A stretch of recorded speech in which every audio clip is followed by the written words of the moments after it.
ఉదయం ప్రభువైన యేసుక్రీస్తు నామములో వందనాలు తెలియజేస్తూ పరిశుద్ధమైన దేవుని గ్రంథంలో నుండి రోమాపత్రిక 3వ అధ్యాయం 23వ వచనం, అందరూ పాపము చేసి దేవుడు అనుగ్రహించు మహిమను పొందలేకపోవచ్చున్నారు. ప్రార్థన. పరిశుద్ధుడా, ప్రేమగల తండ్రి, నీకు వందనాలు, స్తోత్రాలు. వాక్యము ధ్యానిస్తుండగా మీ సన్నిధి మాతో ఉంచి నడిపించమని, వీక్షిస్తున్న వారిని కూడా దీవించి ఆశీర్వదించమని యేసు నామములో ప్రార్థించడుచున్నాము. ఆమేన్. అందరూ పాపము చేసి దేవుడు అనుగ్రహించు మహిమను పొందలేకపోతున్నారు అని పౌలు రోమా సంఘాన్ని తెలియజేస్తూ రాస్తూ ఉన్నాడు. మానవ జీవితం పాప జీవితం. పాపం వల్లే వచ్చే జీవితము మరణం.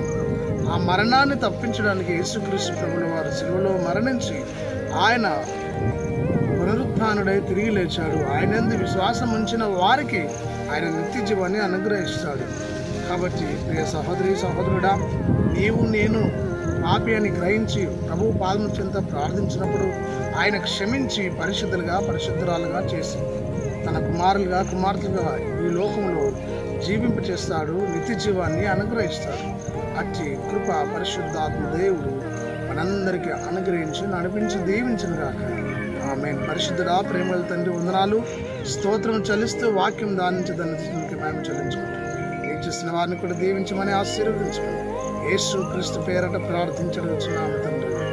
ఆమేన్. తండ్రి, కుమార పరిశుద్ధాత్మ త్రియేక దేవుని దీవెన సదాకాలము తోడయుండి నడిపించి దీవించి ఆశీర్వదించును గాక. ఆమేన్.